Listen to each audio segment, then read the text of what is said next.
I was just doing my job. She thinks she owns the place. Sir, we're here to investigate a complaint. She was trying to bypass security. I just stopped her. Can you please explain your interaction with Miss Chen? Harassment? That's ridiculous. She's the CEO. She can't be harassed. We have footage, Mr. Jenkins. This isn't helping your case. This is a setup, I'm telling you. The chill wind whipped through the quiet, tree-lined streets of New Haven, Connecticut, on the evening of October 27th, 2022. The kind of night where the streetlights cast long, shivering shadows, and the only sounds were the distant hum of traffic and the rustle of fallen leaves. It was just after 9:30 p.m., a time when most residents were settling in for the night, unaware that a routine community check-in was about to spiral into a stark, painful illustration of unchecked authority and systemic failure. On this particular evening, Officer David Miller, badge number 482, was on patrol. Miller was a figure well known within the Internal Affairs Division of the New Haven Police Department, though for reasons that spoke volumes about the department's oversight, not its commendations. His record was a testament to a pattern of behavior that consistently raised red flags, a pattern of conduct that, according to internal documents and subsequent legal filings, comprised no fewer than 11 formal civilian complaints over a 7-year career. 11 complaints. 11. Each one a potential warning sign. Each one a missed opportunity for intervention. Yet, Officer Miller remained on the streets, his authority unquestioned by the very mechanisms designed to ensure accountability. And on this night, that unchecked authority collided violently with the accomplished, dedicated professional life of Dr. Anya Sharma. Dr. Sharma was not just any citizen. She was an emergency room physician at New Haven General Hospital, a Yale Medical School alumna, a woman who had dedicated her life to healing and service. Yet, in the span of mere minutes, she would be treated with a dismissiveness and aggression typically reserved for hardened criminals, her credentials and her humanity summarily disregarded, her experience, her education, her very identity, rendered invisible by the arbitrary power of a badge. Before we delve deeper into the harrowing details of that night and the institutional failures it exposed, where are you watching from? Take a moment to share your city or country in the comments below. Your engagement fuels our mission to shine a light on these critical stories. New Haven, Connecticut, a city steeped in history, home to one of the world's most prestigious universities. Yet, like many urban centers, grappling with its own complex tapestry of socioeconomic disparities and the ever-present tension between community and policing. The air on that late October night was crisp, carrying the scent of damp earth and the faint, metallic tang of an approaching winter. The sky was a vast, inky canvas, dotted with few indifferent stars, as Dr. Sharma navigated the familiar sidewalks of her quiet, residential neighborhood. The streetlights, spaced at regular intervals, cast pools of amber light that struggled against the encroaching darkness, illuminating the neatly kept Victorian homes and the skeletal branches of ancient oak trees. It was a scene of domestic tranquility, a stark contrast to the storm brewing just beneath the surface. Dr. Anya Sharma, at 36 years old, had earned her position, her reputation, and her profound respect within the medical community. Her journey began far from the hallowed halls of Yale, in a modest immigrant household where education was revered as the ultimate pathway to opportunity. She excelled academically from an early age, displaying a remarkable aptitude for sciences and an innate empathy that drew her towards medicine. She graduated summa cum laude from a rigorous undergraduate program, earning a full scholarship to Yale Medical School, a testament to her relentless dedication and intellectual prowess. Her time at Yale was marked by a relentless pursuit of knowledge, late nights in the library, and an unwavering commitment to her patients. She specialized in emergency medicine, a field that demanded quick thinking, unwavering composure, and profound compassion under extreme pressure. Upon completing her residency, where she served as chief resident, she accepted a coveted position at New Haven General Hospital, rapidly ascending the ranks due to her exceptional clinical skills, her pioneering research in trauma care, and her tireless advocacy for underserved communities. She had published several peer-reviewed articles, presented at national conferences, and was a beloved figure among her colleagues and patients alike. Her days were long, often stretching 14 or 16 hours, filled with life or death decisions, moments of profound grief, and moments of triumphant healing. On this particular evening, she was returning home after one such grueling 14-hour shift, mentally and physically drained, but with the quiet satisfaction of having made a difference. Her last stop before heading home was to check on her elderly neighbor, Mrs. Henderson, a sweet, frail woman who had taken a minor fall earlier in the day and whom Dr. Sharma had promised to look on. It was a simple act of neighborly kindness, a testament to the community she so deeply valued. Officer David Miller, however, operated from a different playbook. His career, spanning 7 years, was riddled with instances that painted a disturbing picture of a man who viewed his authority not as a public trust, but as a personal prerogative. The 11 formal complaints against him were not mere administrative footnotes. They were a documented account of a pattern of misconduct that should have triggered serious intervention long before October 27, 2022. In 2018, Miller faced his first significant complaint for excessive force during a seemingly innocuous noise complaint call in a Hill neighborhood. Responding to a report of loud music, Miller reportedly escalated the situation almost immediately, physically restraining a young man who was merely attempting to turn down his stereo, resulting in minor abrasions and a formal complaint from the family. The internal investigation concluded with a verbal reprimand and a mandatory de-escalation training module, which, in hindsight, proved utterly ineffective. 2 years later, in 2019, a complaint of racial profiling emerged from a traffic stop on Grand Avenue. A Latino driver, stopped for a minor infraction, alleged that Miller subjected him to an unnecessarily prolonged and invasive questioning, demanding to know his immigration status despite the absence of any reasonable suspicion. The driver, a U.S. citizen, filed a formal complaint. Internal Affairs found insufficient evidence to substantiate racial bias, but noted Miller's lack of professional courtesy. Again, a slap on the wrist. The pattern continued in 2020. Miller was cited for verbal abuse of a homeless individual downtown. Witnesses reported Miller shouting at a man sleeping in a park, demanding he get a job, and threatening him with arrest for vagrancy, despite no specific ordinance violation. The incident was captured on a bystander's phone, leading to another complaint. Miller received a written warning, with the department citing a need for improved community relations. And in 2021, just a year prior to the incident with Dr. Sharma, Miller was involved in an unlawful search during a pedestrian stop near the Yale campus. He stopped a student, claiming he fit the description of a suspect in a minor theft, and proceeded to search the student's backpack without consent or probable cause. No evidence of theft was found. The student, a law school aspiring young man, filed a detailed complaint, which led to Miller being temporarily reassigned to desk duty for 2 weeks. This sequence of events, these repeated failures to adhere to professional standards and constitutional rights, painted a clear and troubling picture. The pattern was undeniable, a stark warning sign ignored by the very institution tasked with upholding public safety and justice. The call came into dispatch at 9:28 p.m. It was vague, laced with the kind of coded language that often precedes bias encounters. Suspicious person, possibly loitering near parked vehicles on Elm Street. Female, appears to be of South Asian descent, carrying a bag. The caller, an anonymous neighbor, had seen Dr. Sharma walking from Mrs. Henderson's house back to her car, a dark medical bag slung over her shoulder, and interpreted her presence as an anomaly in the quiet, predominantly white neighborhood. It was a perception born of implicit bias, transforming an act of care into an object of suspicion. Dr. Sharma, utterly oblivious to the call that had just been placed, was simply walking home. Her mind, still processing the day's emergencies, the delicate balance of life and death, was already drifting towards the simple comforts of a warm meal and a few hours of sleep. She clutched her medical bag, a worn leather satchel containing her stethoscope, blood pressure cuff, and other essential instruments, tools of her trade, symbols of her profession. She moved with the quiet grace of someone accustomed to long hours on her feet, her pace steady as she approached her parked sedan. Her only thought was a faint ache in her feet and the lingering scent of hospital disinfectant on her clothes. She was not loitering. She was existing legitimately and mundanely in her own neighborhood after a long day of serving that very community.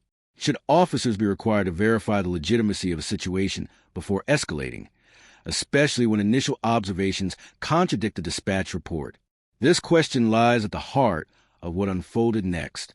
As Dr. Sharma reached her car, fumbling for her keys, the sudden glare of headlights pierced the darkness. A patrol car, unmistakably Officer Miller's, screeched to a halt just a few feet away.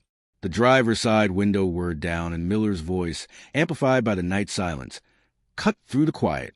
"Hey, you! Stop right there." Dr. Sharma, startled, instinctively froze. She turned, her brow furrowed in confusion. "Excuse me, officer. Is there a problem?" Miller emerged from his vehicle, his hand already resting on his sidearm, his posture aggressive, his face grim. "I'm Officer Miller. We received a call about a suspicious person in this area. You fit the description. I need to see your identification." Dr. Sharma blinked, her exhaustion momentarily forgotten, replaced by a surge of bewilderment. "Suspicious? Officer, I assure you, there's no misunderstanding. I'm Dr. Anya Sharma. I just finished checking on my neighbor, Mrs. Henderson, who had a fall earlier today. I'm an emergency physician at New Haven General." She reached into her medical bag, pulling out her hospital ID badge, which clearly displayed her photo, name, and title. She extended the badge towards him. "Here, you can see my hospital identification." Miller didn't take the badge. He squinted at it, his eyes narrowed, dismissive.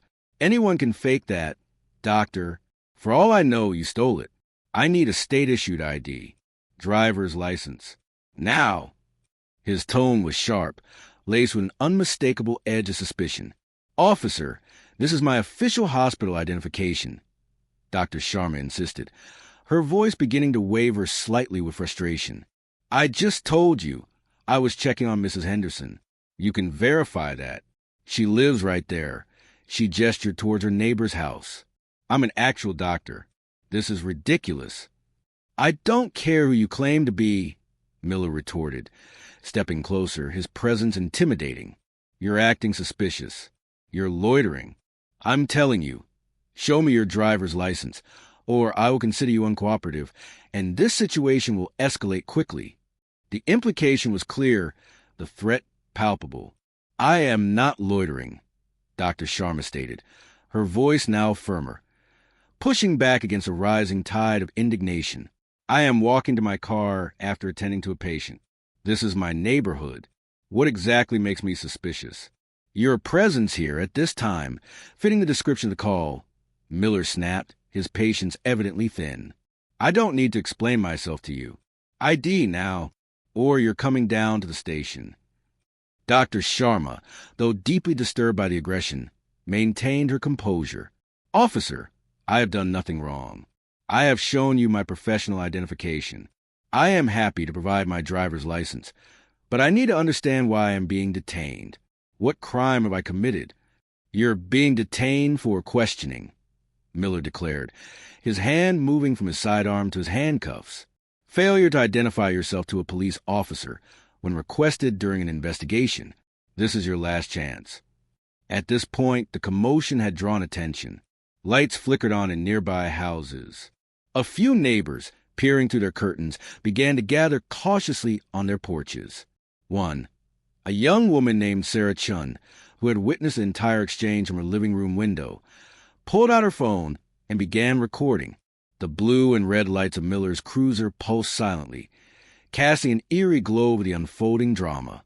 Just as Miller reached for Dr. Sharma's arm, a second patrol car pulled up, its siren mercifully silent. Sergeant Elena Ramirez, a seasoned veteran with 2 decades on the force and a reputation for level-headedness, emerged. She had heard the increasingly agitated radio chatter from Miller and decided to respond herself. She took in the scene Miller, aggressive and confrontational, Dr. Sharma, visibly distressed or composed, her hospital ID still clutched in her hand, and the growing cluster of concerned neighbors. Sergeant Ramirez walked directly to Miller, her voice low but firm. "Officer Miller, what is the situation here?" Miller, clearly annoyed by the interruption, straightened. "Sergeant, I'm dealing with a suspicious person, refusing to identify herself. She claims to be a doctor, but I have my doubts." Sergeant Ramirez's gaze shifted to Dr. Sharma, then to the hospital ID in her hand. Her expression softened slightly. Dr. Sharma, is that correct? Yes, Sergeant, Dr. Sharma replied, relief washing over her at the sight of a calmer presence. I am Dr. Anya Sharma. I work at New Haven General. I was just checking on Mrs. Henderson. Sergeant Ramirez turned back to Miller, her eyes hardening. Officer Miller, did you attempt to verify Dr. Sharma's story? Did you ask her to call Mrs. Henderson or offer to knock on her door? Miller stammered. No, Sergeant. She was being uncooperative. The ID could be fake. Sergeant Ramirez took a deep breath, her frustration evident. Officer Miller, this is not how we conduct investigations. Dr. Sharma, I apologize for this misunderstanding. You are free to go. She then turned her full attention back to Miller, her voice dropping to a near whisper, but with an unmistakable steel edge. Miller, step away from Dr. Sharma. Your badge and weapon. Now! The order was immediate, unequivocal, and delivered with the full weight of her rank. The confrontation, thankfully, was over. The immediate resolution was swift, though the emotional scars would linger for Dr. Sharma. Sergeant Ramirez, after ensuring Dr. Sharma was safely on her way home with a sincere apology, immediately placed Officer Miller on administrative leave, confiscating his service weapon and badge on the spot. The sight of a supervisor disarming an officer in the field was a rare and stark indicator of the severity of Miller's transgression. The internal affairs investigation was launched within hours, propelled by Sergeant Ramirez's direct report and the growing whispers among the neighborhood witnesses. Considering the clear pattern of misconduct documented in Officer Miller's file, with 11 formal complaints, should officers with such a history face automatic termination after an incident of this magnitude? This question became a central point of contention in the weeks and months that followed. What truly propelled this incident from a local controversy to a national outcry was the power of social media. Sarah Chun, the neighbor who had discreetly recorded the entire confrontation on her smartphone, uploaded the raw footage to YouTube and Twitter that very night. Within 12 hours, the video had garnered over 1 million views. By the end of the first week, it had exploded, reaching tens of millions across various platforms, amplified by news outlets and civil rights organizations. Hashtags like hashtag Justice for Dear Sharma, hashtag Police Accountability, and hashtag Bias in Policing began trending globally. The visual evidence was undeniable. A highly accomplished, professional woman, clearly identifying herself and explaining her legitimate activities, being aggressively threatened and dismissed by an officer whose own actions were demonstrably out of line. The chilling dialogue, Miller's dismissive, "Anyone can fake that, doctor," became a rallying cry against arbitrary authority. The institutional responses were initially cautious, then increasingly decisive under the intense public spotlight. The New Haven Police Department initially released a statement acknowledging an ongoing internal investigation and assuring the public of transparency and accountability. However, as the video continued to circulate and public pressure mounted, Dr. Sharma, with the support of the ACLU and a prominent civil rights law firm, filed a comprehensive civil rights lawsuit against Officer Miller and the city of New Haven. The lawsuit alleged false arrest, racial profiling, excessive force, and severe emotional distress, detailing how the incident had not only violated her constitutional rights, but had also inflicted deep psychological trauma, causing her to experience anxiety and fear in her own community, undermining her sense of safety and belonging. The legal battle was intense, but ultimately short-lived. The overwhelming evidence, including the viral video, Sergeant Ramirez's damning testimony, and Officer Miller's extensive disciplinary record, left the city with little room to maneuver. After weeks of negotiation, the city of New Haven agreed to a settlement of $3 million to Dr. Anya Sharma.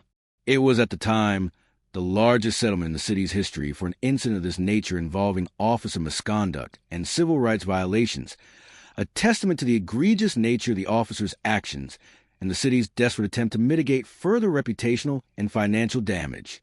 The settlement, while a victory for Dr. Sharma, represented a significant burden on New Haven taxpayers, a direct consequence of systemic failures within the police department. The consequences for Officer David Miller were equally stark. His administrative leave was converted to an indefinite suspension without pay, pending the outcome of the internal investigation. On December 15, 2022, just under 2 months after the incident, the New Haven Police Department officially terminated Officer David Miller. The termination letter, a copy of which was later released through public information requests, cited gross misconduct, dereliction of duty, abuse of authority, and conduct unbecoming an officer. It further stated that Miller's actions demonstrated a fundamental disregard for departmental policy, constitutional rights, and the trust placed in law enforcement by the community. As a direct result of his termination for cause, the Connecticut Police Officer Standards and Training Council subsequently decertified Officer Miller, effectively revoking his ability to ever serve as a police officer in the state of Connecticut, or indeed in many other states across the nation. His career, built on a foundation of escalating complaints and unchecked aggression, was irrevocably over. In the aftermath of the settlement and Officer Miller's termination, Dr. Anya Sharma delivered a powerful, poignant testimony that resonated far beyond the confines of New Haven City Council chambers. Her voice, clear and steady despite the evident pain, articulated profound implications of her experience. "When I chose medicine," she began, her gaze sweeping across the room, "I committed my life to healing, to protecting, to serving. I spent years in grueling training, sacrificing personal time, dedicating every ounce of my being to becoming a competent, compassionate physician.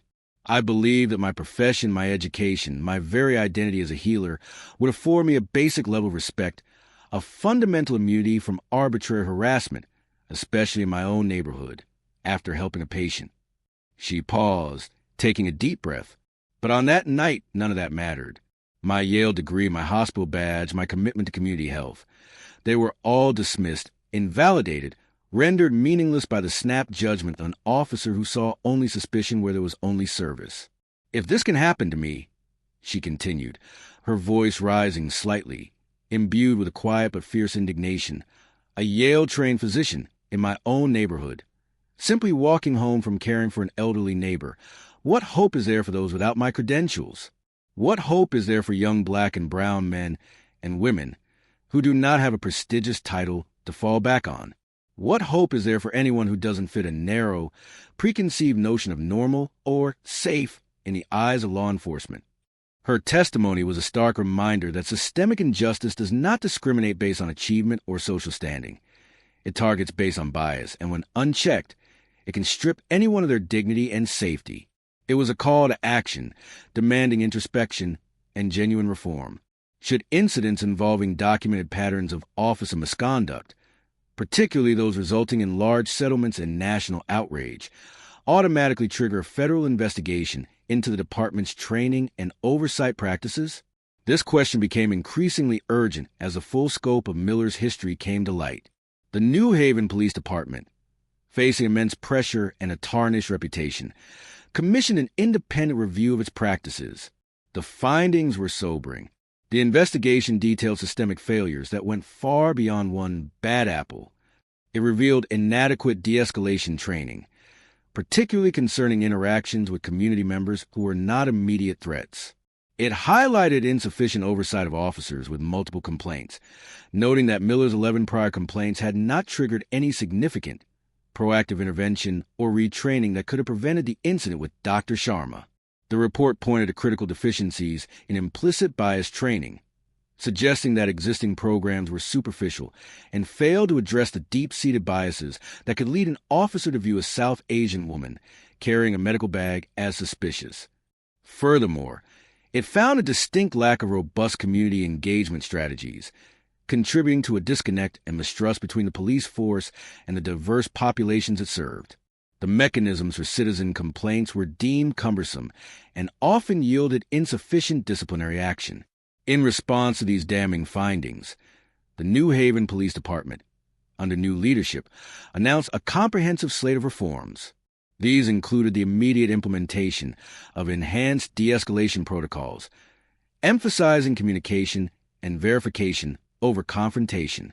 Mandatory, recurring implicit bias training was introduced, developed in collaboration with community organizations and focused on practical, real-world scenarios.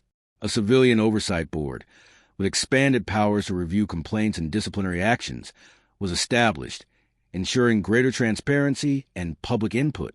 Crucially, a new early warning system was developed to flag officers with accumulating complaints for mandatory intervention, counseling, and retraining before incidents escalated. Finally, a series of enhanced community outreach programs were launched, aimed at rebuilding trust and fostering genuine dialogue between officers and residents.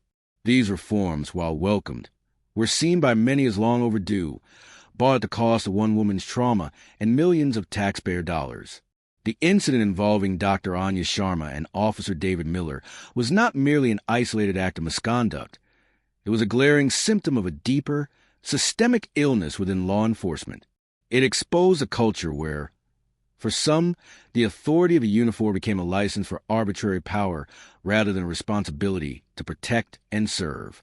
It laid bare the unsettling truth that implicit bias, when left unchecked and unaddressed, can override clear evidence, professional courtesy, and even basic human decency. Dr. Sharma, a highly credentialed professional, was reduced to a suspicious figure because she did not fit a narrow, prejudiced perception. Her medical bag, a symbol of her expertise and care, was dismissed as a potential prop in a fabricated story. This case underscored how easily a person's identity and dignity can be stripped away when an officer's personal biases are allowed to dictate their interactions. The consequences of this systemic failure were profound and far-reaching. Dr. Sharma, though ultimately vindicated and compensated, endured significant emotional trauma, her sense of safety in her own community irrevocably altered. Officer Miller lost his career, his professional life ending in disgrace and decertification, a direct result of his consistent failure to adhere to ethical standards and the law. The New Haven Police Department suffered a severe blow to its reputation, eroding public trust and necessitating costly, extensive reforms funded by the very taxpayers who were victimized by its failures. The $3 million settlement, while a measure of justice for Dr. Sharma, was a stark financial reminder of the cost of unchecked power and inadequate accountability. So, the challenge remains, what truly changes now? Will these reforms, announced with such fanfare, be genuinely implemented and sustained?